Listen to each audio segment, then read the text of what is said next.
it's such a personal thing, taking care of your body, and I'm still on a journey of finding out what works best for my body. Hi, my name is Madelyn Cline, and this is my Women's Health Body Scan.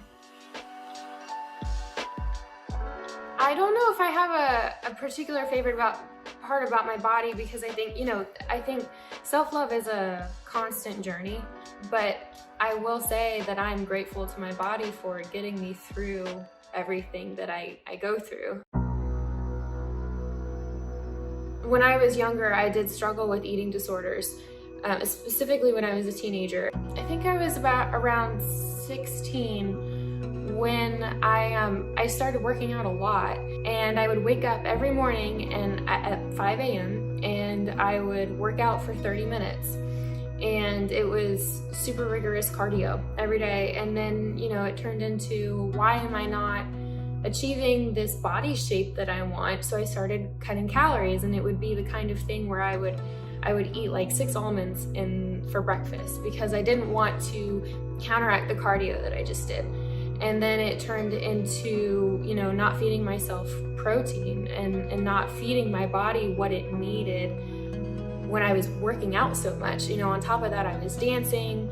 On top of that, I was weightlifting, and I was, I worked out multiple times in the day. All I knew is I wasn't achieving a particular body image, and so I was angry, and I was harming myself in the process and starving myself in the process of trying to achieve that. And that's an awful place to be, especially as a teenager, when you're idolizing a certain body type and you can't achieve it. And it's not because there's nothing wrong with you. It's just that you're not built that way, and that's okay, and that's perfectly fine. My mom was a wonderful help in that. She'd stand there in the mirror with me, and we would list out things that I liked about my body.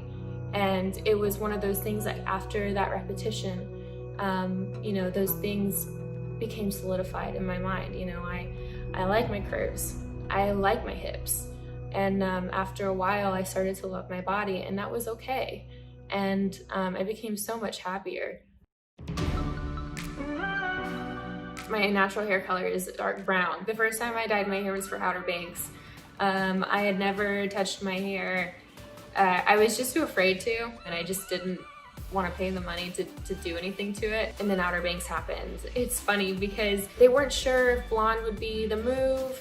And so everybody went to the hair salon, and they got their hair done the way they wanted. They just wanted to look sun-kissed. I came out of the salon, and I felt like, and they put like highlights in my hair, but it kind of felt like I had streaks of peanut butter in my hair. I've never told this story, but basically I wasn't extremely happy with it. So I went to CVS and I bought Sun-In, and I soaked my hair in Sun-In and blow dry it and repeat, and just made my hair really light so that the next time I went to the salon, they just have to tone it down from brassy, because you know how Sun-In does, it makes it orange. That's the story of me being blonde for Outer Banks.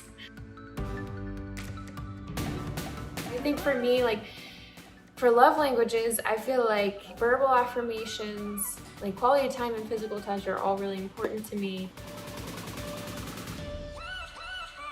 He's really, really wonderful at like quality time and, those verbal affirmations. It's those little things when your person says like, oh, you look beautiful today, and you're not wearing any makeup, or, you don't feel at your best, or, you're just kind of feeling meh, or maybe your mental health's not that great that day.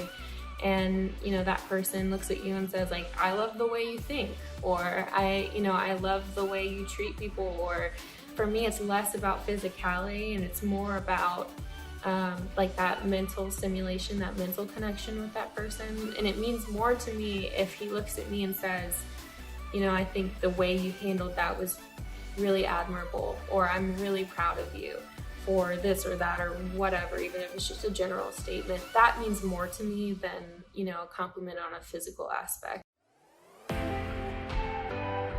So I was 18 when I got my wisdom teeth removed.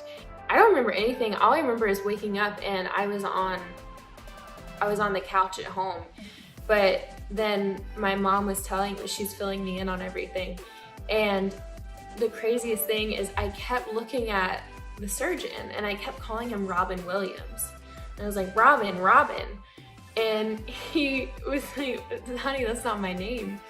And then it turns out it was Robin Williams' birthday, that day that I got my wisdom teeth removed. And for some reason in my brain, my drugged up brain, I was like, it's Robin Williams. I also remember talking about hamsters in my mouth, and it was the gauze.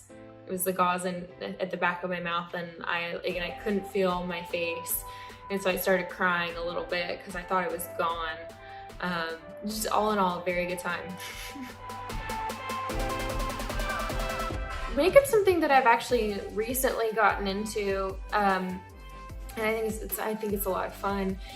I think for myself, naturally, I really love to focus on my eyes. I really try my best to, I know they're almond shaped, so I do my best to kind of widen them out. So I line under them here and also a little bit on the outside and kind of wing them up. And I also, mascara helps with that as well. If you take mascara and kind of brush out, it gives your lashes the chance to give you kind of like a natural wing. I think also highlighting. I love a dewy look. I love skin that looks, I don't know, like fresh and glowy, like you're just off the beach. Even though when you're off, at least for me, when I come off the beach, I've got mascara running on my eyes and I'm burnt. I have never broken a bone in my life. I do have an interesting story. So, this past December for my 22nd birthday, some of the cast, we went to Mammoth for a weekend trip to the mountains. And I was like, you know what? I want to snowboard for the first time. I've never gone snowboarding. I grew up skiing, but I stopped that when I was, I don't know, like 10. And Rudy, who plays JJ on the show, he was in charge of the maps and what slopes we were going to. And so we were just blindly trusting him. And on the lift, we took a shot beforehand and shouldn't have done that. And so we get off on the slope and all of a sudden I see the signs and there's like a blue diamond and a black diamond.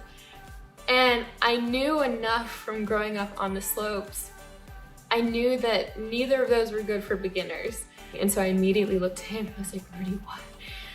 Is there a lift down? Like, can I go down? I want to go to the little green circle slope. And we didn't. There was no way. And so it took me like 2.5 hours and approximately, give or take, 5 really, really bad falls. I sprained my wrist. It's still a little funky. So I hit the toe edge and I went flying, like fully off the ground. My body was not touching the ground at all. I landed on my chest. I landed and I was absolutely winded and I couldn't move. Like when I tell you my entire body force was like just smack, like hit the ground, it was bad. Like, and Chase was right behind me and he saw it happen. And he tells it from a third party, but from what I experienced, I hit the ground and I couldn't breathe. I thought I had shattered every bone in my body. So yeah, that's the most recent injury story that it might be one of the worst. It was a good time though. I had hot chocolate afterwards and a beer. Thank you so much for watching. Don't forget to subscribe and please stay safe out there.